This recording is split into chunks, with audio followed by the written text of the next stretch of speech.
Hi, this is David with Creation Crate, and this component is called an LED, also known as a light emitting diode.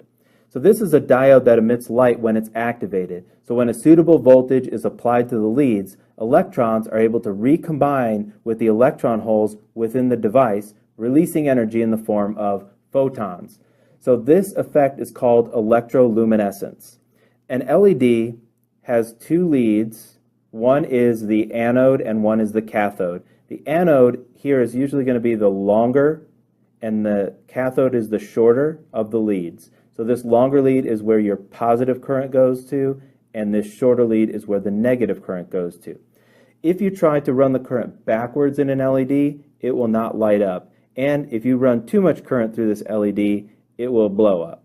I mean, not literally blow up, but it won't work anymore and it'll burn out inside. There are lots of different types of LEDs. This is one size. They come in as tiny as a pinhead, and in fact I've got this giant one right here.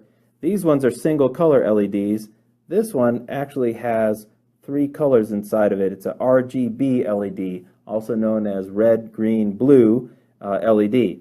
So I can control the color of this LED based on the current that I send to it. Well, I hope you learned something new. You can find more component videos and tutorials at www.creationcrate.com/classroom or ask our Facebook Messenger bot.